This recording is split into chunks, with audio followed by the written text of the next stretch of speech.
할렐루야. 오늘도 말씀 속에서 우리를 찾아오신 하나님 만날 수 있기를 축복합니다. 모든 사람에게는 이름이 있습니다. 집에서 키우는 반려동물에게도 이름이 있습니다. 그런데 동물과 다르게 사람에게 이름 너무나 중요하죠. 그래서 그 이름을 어떻게 할 것인가 굉장히 공을 들이기도 합니다. 왜 그렇습니까? 그 사람의 그 인생이 그 이름대로 될 거라는 믿음 때문이죠. 그리고 또 그렇게 되기를 바라는 마음 때문입니다. 그래서 장명소에 가서 이름을 짓기도 하고 중간에 개명하기도 합니다. 그런데 여러분, 과연 그 이름대로 사는 사람들이 얼마나 될까요? 또 그 이름이 내 운명을 원하는 대로 바꿔줄 것이라고 과연 우리가 얼마나 기대하고 또 실제로 그런 사람이 있을까요? 돌아가신 제 아버지는 공부를 많이 못하셨어요. 그래서 그걸 늘 안타까워 하셔서 제 이름을 문식이라고 지어주셨습니다. 그럴 문자, 심을 식자, 아들이라도 공부를 좀 많이 해주기를 바라는 마음으로 지어주셨는데 대학원까지 나왔으니까 일단 아버지의 한은 풀어드린 것 같습니다. 그런데 저희 아버지가 단지 공부만 많이 하라고 이름 지어주신 건 아니겠죠. 공부를 많이 해서 예나 지금이나 성공하고 출세하기를 바라는 마음으로 지어주셨는데 그렇게 보면은 제 인생은 제 이름대로 안 된 것 같기도 해요. 여러분은 어떻습니까? 여러분의 인생이 여러분의 이름대로 됐습니까? 한번 손 들어보세요. 여러분의 이름이 여러분의 운명을 바꿨다고 생각하십니까?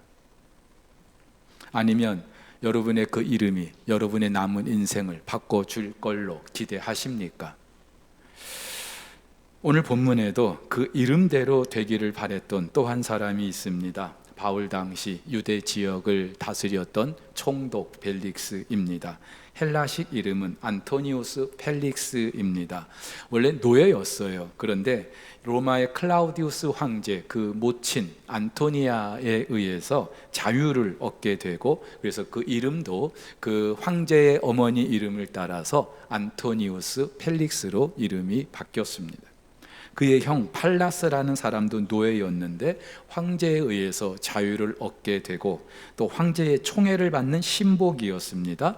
그래서 그 형의 도움으로 이 벨릭스는 AD 52년 유대의 총독으로 부임하게 된 거예요. 근데 이 펠릭스라는 이름의 뜻이 행운, 행복이라는 것입니다. 자, 일단 노예의 신분에서 로마 총독의 자리에까지 올랐으니 그 이름대로 된 건 맞는 것 같습니다. 행운을 거머쥔 것 같습니다. 근데 과연 그의 나머지 인생도 그 이름대로 행복했을까요? 행운을 거머쥐었을까요? 천부장 루시아의 도움으로 가이사랴에 오게 된 바울 총독 벨릭스 앞에서 재판을 받습니다. 대제사장은 더둘로라는 변호사까지 동원해서 바울을 고발하려고 했는데 사실 바울에게는 죄가 없었어요. 천부장 루시아도 이미 편지를 보내서 바울에게는 그 어떤 결박할 만한 또 죽일 만한 그런 죄가 없다는 사실을 말했습니다. 바울 본인도 정확하고 분명하게 자기의 죄가 없다는 사실을 변론했어요. 자, 그렇다면 벨릭스는요 바울에게 무죄를 선고해야 되겠죠. 그런데 재판을 연기해 버립니다. 유죄는 선고하지 않았는데 판결 일정을, 최종 결정을 미루는 거예요. 표면적인 이유로는 천부장 루시아가 내려오면은 결정하겠다고 했는데 궁색한 변명입니다. 이미 천부장은 바울에게는 죄가 없다는 것을 편지를 통해서 보고했기 때문에 또 그렇게 판결을 연기하면서도 바울에게 자유를 준 걸 보면은 바울에게는 죄가 없다는 사실을 우리는 알 수 있습니다. 그렇다면은 왜 빨리 그 선고를 하지 않고 이처럼 무죄를 선고하지 않고 재판을 연기하는 걸까요? 오늘 본문을 보면 두 가지 이유가 있는 것 같습니다. 첫 번째는 27절에 있는 말대로 유대인들의 마음을 얻기 위함이었습니다. 당시 벨릭스는 유대 지역을 통치하는 총독이었어요. 누구라도 자기가 통치하는 그 지역 안에서 밀란이 일거나 소요가 일어나는 거 원하는 사람 아무도 없었겠죠. 특별히 노예의 신분에서 총독까지 오른 벨릭스는 이 부분에 아주 상당히 민감했던 것 같습니다. 따라서 로마 정부를 향한 유대인들의 그 분노를 좀 달래기 위해서, 그리고 당대 유대의 그 기득권 세력의 그런 호의를 얻기 위해서 정치적인 목적으로 바울을 지금 구류하고 있는 거예요.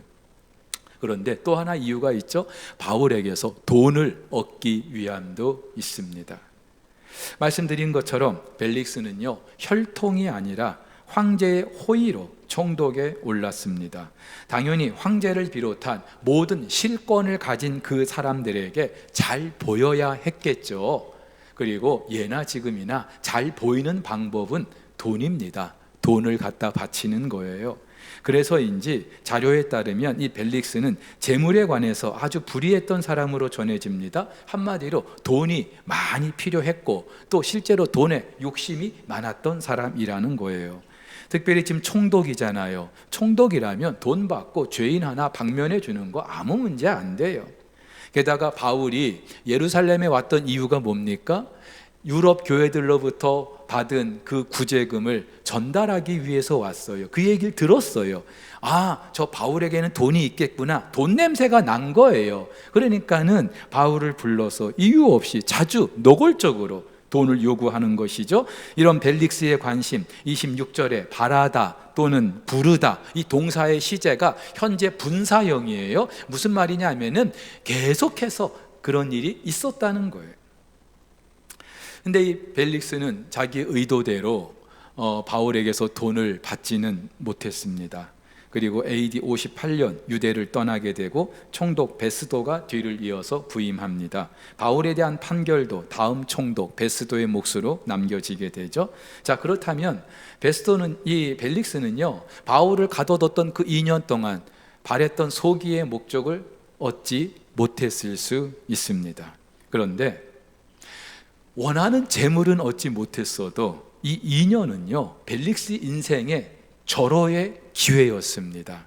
그의 운명을 바꿀 기회였습니다. 저는 우리 아이들은 물론이고 우리 다음 세대를 위해서 기도할 때 만남의 복을 주시기 위해서 기도합니다. 왜 그렇습니까? 살면서 누구를 만나는가에 따라 그 인생이 달라지기 때문이죠. 단 한 번 만났는데도 그 인생이 달라지는 게 우리 인생이에요. 무엇보다도 하나님 먼저 만나야 되겠죠. 근데 사람도 중요합니다. 목회자의 한 사람으로 목회의 대가라는 분들 간혹 만날 기회가 있어요. 뭐 하나님 앞에서 그분이나 나나 똑같은 목회자 맞아요. 근데 달라요. 대가는 달라요. 뭐가 달라도 달라요. 그럼 바울은 오죽하겠습니까? 바울은요, 2000년 기독교 역사에서 걸출한, 정말로 바울만한 지도자가 없을 정도로 그런 위대한 사도였어요. 바울이 지금 살아있다면 여기저기서 강사로 불려다니고 아마 한국에 있는 저희들은요, 얼굴도 못 볼 거예요. 그런데 벨릭스는 어때요? 마음만 먹으면 이 대사도 바울을 만날 기회가 있는 거예요. 그것도 2년 동안 언제든지 자기가 원하는 대로 이 바울을 만날 수 있었어요. 그의 이름대로 행운을 누릴 기회가 있었어요. 그의 인생과 운명이 달라질 기회였습니다. 근데 그렇게 됐나요? 세계적인 투자 전문가 워렌 버핏이라는 분이 있습니다. 투자의 귀재로 알려졌죠. 그래서 세계적으로 네로라 하는 사람들이 이 워렌 버핏과 점심 한 끼 하기 위해서 줄을 섰어요. 근데 공짜가 안 돼요. 반드시 이 점심 먹기 위해서 경매에, 그 점심 한 끼 경매에 붙여지는데 2019년도에는요 코로나 이전이죠. 456만 달러의 점심 식사가 낙찰이 됐다고 합니다. 456만 달러, 우리 돈으로 62억 원. 뭐 별로 놀라지도 않죠. 요즘 물가가 올라가지 그 정도 돈은 줘야 밥 먹죠. 근데 그 정도가 아니에요. 지난 2022년도에는 익명의 어떤 사람에게 이 점심 식사가 낙찰이 됐는데 무려 1,900만 달러, 우리 돈으로 260억 원. 좀 놀래 보세요, 좀. 우리 생각에는 야, 참 미친 짓 아니야 그거? 근데요, 그 사람들이 왜 그 엄청난 돈을 들여서 이 사람을 만나려고 할까요? 그냥 만나서 그냥 밥 한 끼 먹으려고 그러는 걸까요? 아니죠. 세계적인 투자 전문가이기 때문에 이 사람과 만나서 이야기하면서 그의 투자 철학에 대해서, 투자의 방법에 대해서 알고 싶었던 것이죠. 자, 근데 여러분, 지금 벨릭스가 바울을 만나게 된 것은 그것과는 비교할 수가 없는 엄청난 기회예요. 그의 인생뿐만이 아니라 운명을 바꿀 수 있는 기회예요. 물론 벨릭스는 그 아내 드루실라와 함께 바울을 만나서 예수 믿는 도를 들었다고 합니다. 복음을 들은 거예요. 근데 그 내용이 아주 의미심장합니다. 바울은 그들에게 의와 절제와 심판에 대해서 강론했다고 합니다. 의라고 하는 것은 하나님과의 바른 관계를 말하는 것이고, 절제, 모든 육신의 탐욕을 제거하는 걸 말하겠죠. 심판, 앞으로 있을 하나님의 그 형벌과 상주심에 관한 거예요. 뭐 사실 평범한 내용일 수 있어요. 그런데 이런 바울의 메시지를 듣고 벨릭스가 어땠다고요? 두려워했다. 근데 이 두려움의 정도가 원문을 보면은 거의 공포 수준인 거예요. 왜 그럴까요? 바울은 이 벨릭스가 어떤 사람인지 알고 있었어요. 로마의 역사가 타키투스에 따르면 이 벨릭스를 일컬어서 노예의 마음으로 왕의 권력을 휘둘렀다고 합니다. 아주 잔혹했고 무자비했고 또 아주 불의한 사람으로 정평이 나 있어요. 앞서도 소개했던 것처럼 이 벨릭스는 재물에 대한 욕심이 많았어요. 특별히 성적으로 아주 문란했어요. 오늘 본문의 이 드루실라는요, 지난 12장에 벌레가 먹어 죽었던 헤롯 아그리파 1세, 그 사람의 막내딸이에요. 그리고 25장에 보면은 헤롯 그 아그리파 2세, 그러니까 아그리파 1세의 아들 아그리파 2세가 나오는데, 그 아그리파 2세의 아내가 누구냐면은 버니게라는 여자예요. 근데 이 버니게가 또 누구냐? 이 드루실라의 자매예요. 언니예요. 근데 이 헤롯 아그리파 2세하고 버니게하고는요, 형제지간이에요. 뭐 이런 게 다 있어요. 근데 여러분, 이게 한둘이 아니에요. 헤롯의 가계도를 보면은 같은 남매인데도 부부가 되기도 하고 아주 지저분해요. 헤롯 안티파스라는 사람은 그 이복 동성의 아내 헤로디아를 아내로 맡기도 하지 않습니까? 근데 이 총독 벨릭스도요, 아내가 둘이 있어요. 둘이 있는데 다 이혼하고 이 드루실라의 미모에 반해서 자기 아내로 맞이합니다. 근데 그럼 이 드루실라는 뭐 초혼이냐? 아니에요. 이 드루실라도 이미 남편이 둘이 있어요. 그러니까 이 벨릭스가 세 번째 남편인 거예요. 완전 콩가루 집안이에요. 바울은요, 지금 이 사실을 알고 복음을 전하고 있는 거예요. 벨릭스의 그 불의함과 부패함과 성적인 문란함, 그것을 지적하는 메시지죠. 당연히 회개하지 않으면 장차 올 하나님의 심판에서 받을 그 형벌까지 전했을 거예요. 여러분, 지금 바울은 가이사랴에 있는 벨릭스의 그 감옥에 있어요. 벨릭스 그 말 한마디에 바울의 운명이 바뀔 수도 있어요. 그렇다면은 이왕이면은 벨릭스 듣기에 좋은 말을 좀 해야 되지 않겠습니까? 적어도 그의 심기는 건드리지 말아야 되지 않겠습니까? 근데 이 말을 하고 나서 벨릭스가 어떤 반응을 보일지 분명히 아는데도 바울은요, 주저하지 않았어요. 의와 절제와 심판에 대해서 선포합니다. 왜 그랬을까요?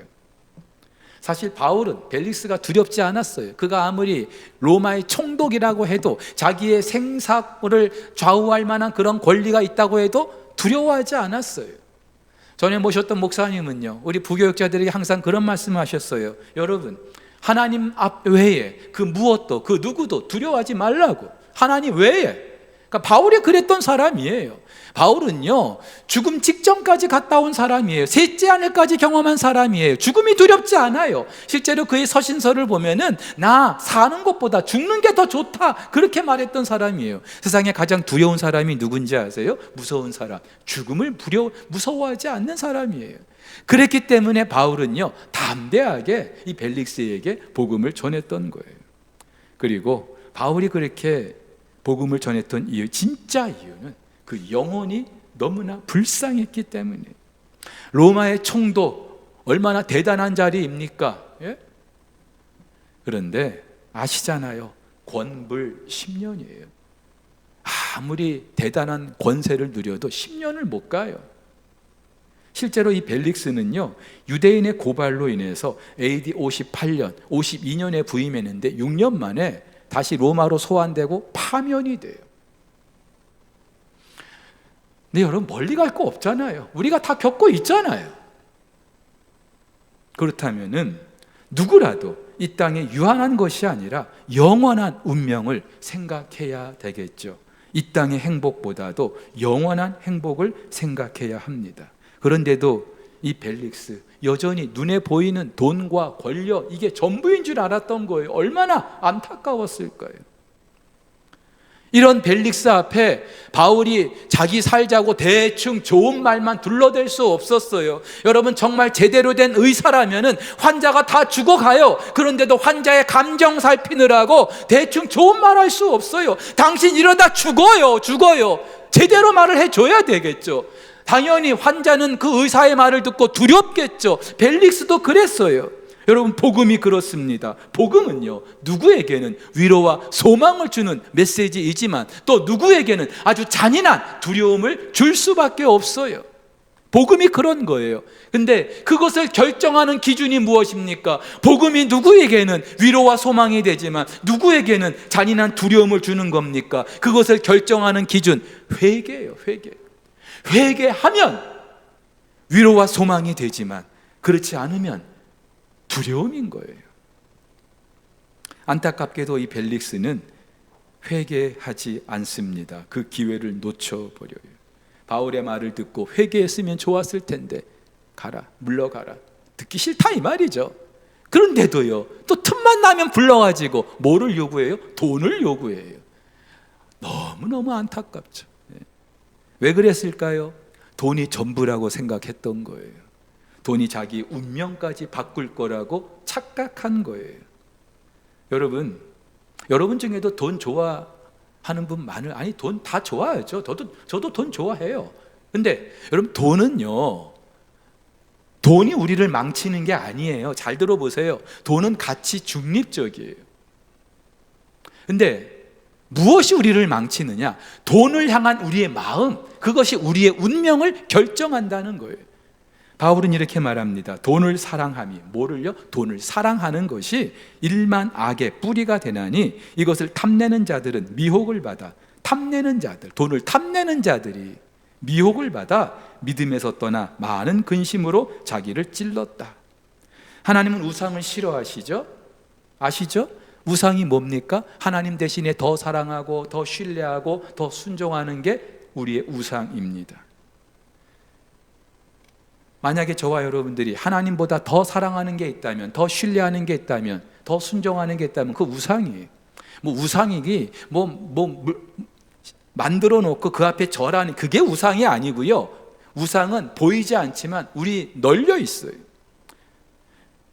미국의 팀 켈러 목사님은 우리 안에는 근원적인 우상이 있다고 해요. 그것은 바로 우리의 욕심, 탐심. 이 욕심, 탐심, 죄의 속성이죠. 모든 죄가 이 욕심으로부터 비롯되는 거예요. 근데 이 죄의 이 속성인 이 탐심, 욕심이 그 통로로 쓰는 게 뭐냐? 바로 돈이라는 거예요. 재물이라는 것이죠. 돈을 통하여서, 재물을 통하여서 그 욕심을 부리는 거예요. 사람들이 왜 돈을 좋아합니까? 내 안에 욕심 때문이죠. 돈이 있어야 뭔가 힘이 있다고 생각하는 거예요. 실제로 돈이 있어야 뭐 할 수 있는 거 있잖아요. 돈이 있어야 좀 좋은 집도 살고 좋은 차도 타고 다니고 맛있는 것도 먹고, 돈이 있어야 사람들이 나 좀 알아주지 않겠습니까? 돈 없으면요, 깔보죠. 우습게 생각하죠. 돈이 있어야 권력을 휘두를 수 있는 거예요.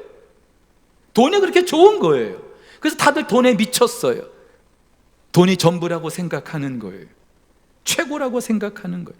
벨릭스 역시 돈 가지고 자기의 신분도 권세도 누릴 수 있다고 생각한 거예요. 그거 잃지 않으려고 어떻게 해서든지 돈을 벌려고 했겠죠. 돈을 탐했던 거예요.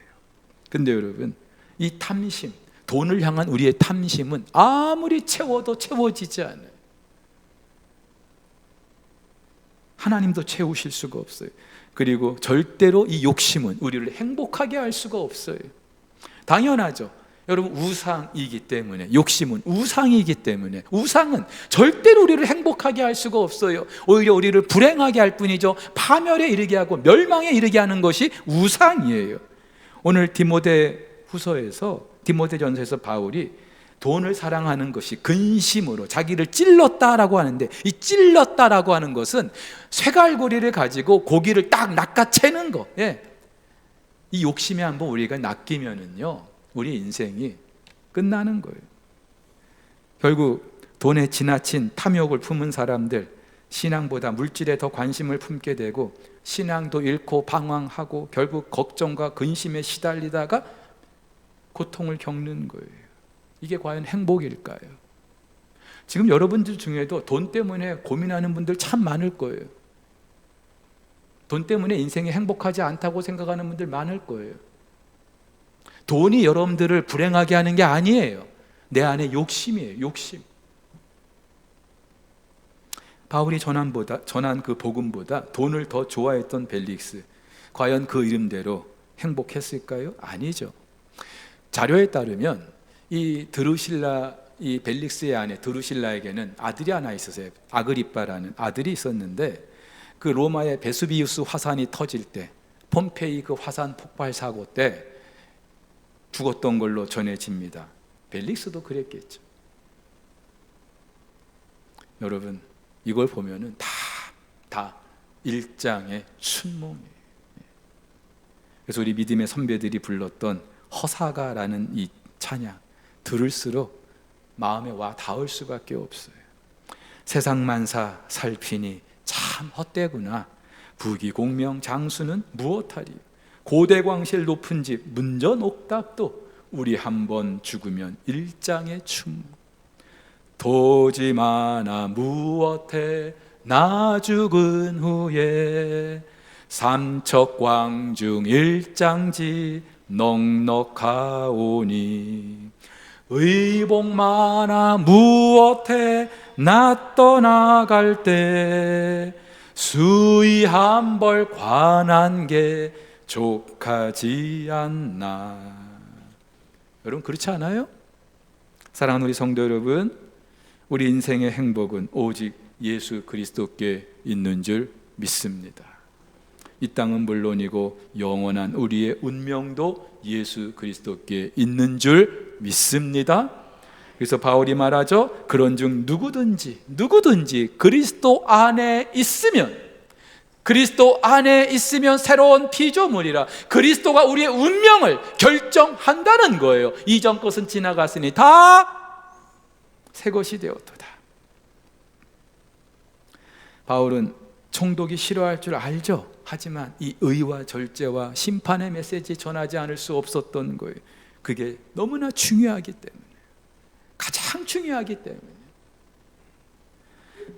자식 잘 되기를 바라는 마음으로 저희 아버지 제 이름 지어주셨어도 제 운명은 제 이름에 있지 않아요. 오직 예수 그 이름에 제 운명이 걸렸고요, 오직 예수 그 이름에 제 운명을 바꾼 줄 믿으시기를 바랍니다. 따라서 여러분들 가운데 아직도 예수의 여러분의 인생을, 운명을 걸지 못한 분이 계시다면 오늘이 기회인 줄 아시기를 바랍니다. 교회는 다녀요. 시간 예배당에는 와요.